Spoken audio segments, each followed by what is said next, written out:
Dan Carlin said that Genghis Khan's army was the greatest military force in history. And many other historians agree that before rifles came into popular use, Genghis Khan would basically beat every single army, including Napoleon. And you mentioned the samurai, the whole formal setup. Same with Napoleon. There's a whole, several hours to set up the chess pieces on the military board. I mean, you can just imagine what Genghis Khan and the dynamism, the speed of everything, what that would do to Napoleon. So I guess the question is, where do you agree with that notion that Genghis Khan's army is the greatest military force in history? Short answer is yes, absolutely. No other power in the history of the world has conquered Russia and China and Persia and Central Asia and Turkey and Korea. No power in the world has done that. Not Alexander, not the Romans. Nobody will ever do it again. Nobody's going to conquer China and Russia again and rule both countries. It's just not going to happen. What lessons, can you take from that's applicable to modern warfare? Oh, I think there's a very good lesson. And the Mongols took Iraq. They took Baghdad. They held it. The Americans, we followed the exact opposite strategy of the Mongols. Mongol strategy is, first you take the countryside. They're country people. They think in terms of countryside. You take the countryside, you occupy the countryside, and you cut off the city. It cannot live without the countryside. And that's how they did it every time. They would come in, as I say, in some cases, two years in advance to clear people out so they would have room for their horses and have pasture for their horses and all. And you take the small towns and then the small cities, and then the last one is the big city. Americans, they said, no, we're going to take Baghdad. We're going to bomb Baghdad. We're going to have this shock and awe. We're going to go in. We conquer the country from Baghdad. So they go in, they get trapped in their little tiny green zone. They never conquer Iraq, the strongest army in the world. This is something that worked in Europe. World War II, yes, we bombed the cities, and we took the city because that was the center of production for the modern era. But the countryside is the place that produces the food. The Mongols were very aware of that, and supplies the water. You cut off the water from the city, you cut off the food from the city. What's the city going to do? They're going to surrender. The Americans were applying something that worked in Western Europe to conquer Germany. It did not work to conquer Iraq or Vietnam or even Northern Korea or Cambodia or Laos or Syria or God knows, it worked only in Grenada. I think that's the only, in my lifetime, that's the only successful war we had. Lasted a couple of hours. We went in, conquered the little tiny island. Otherwise, we've been chased out of every country. We've lost it. Tail between our legs. We dropped more bombs on Cambodia than we dropped on Germany. It's hard to believe. Hard to believe. We dropped more bombs on Cambodia than on Germany.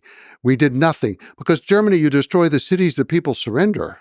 Dresden's gone, Frankfurt, Würzburg, Berlin. In Cambodia, you can bomb the countryside forever. You can kill the people, and they did. You can use chemical warfare, and they did. And you could still go into the eastern part of Cambodia, and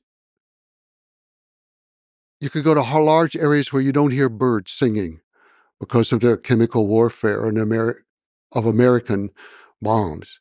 So we still do it, but we don't want to admit it, and we don't want to go in to win. In World War II, the Americans did have unconditional surrender. Well, you can support the war, not support the war. We did it right. We did it wrong. These are all issues that people can argue. But we had a clear policy.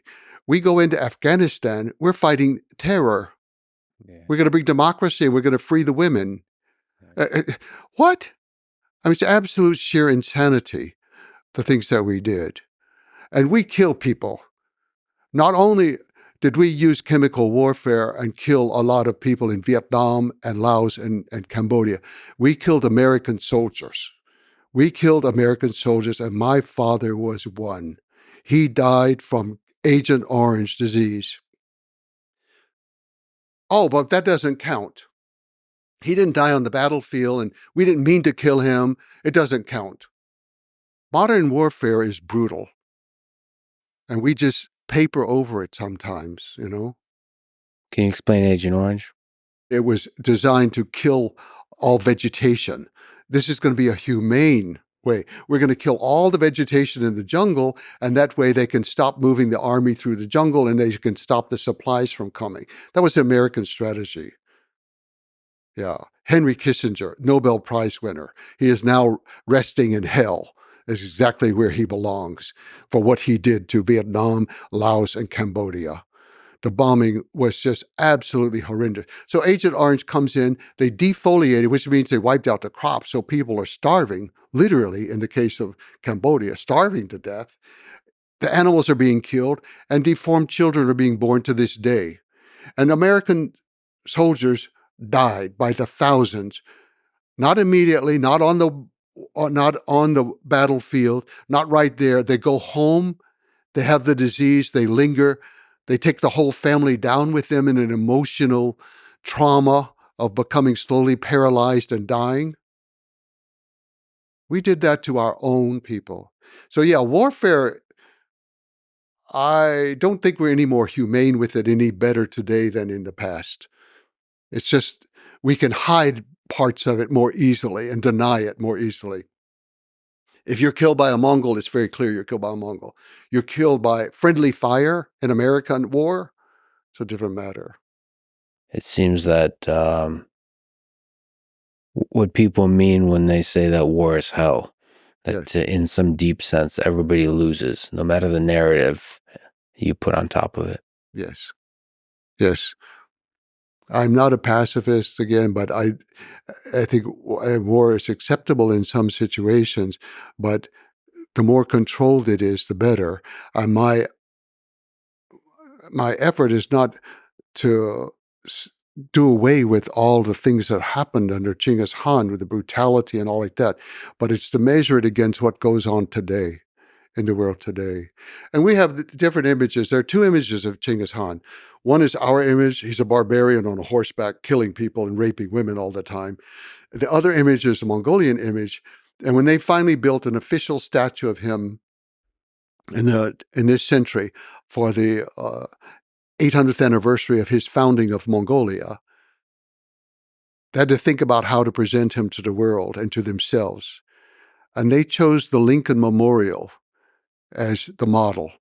He was the late great lawgiver of the Mongol nation. And so he's seated there in front of the Mongolian parliament.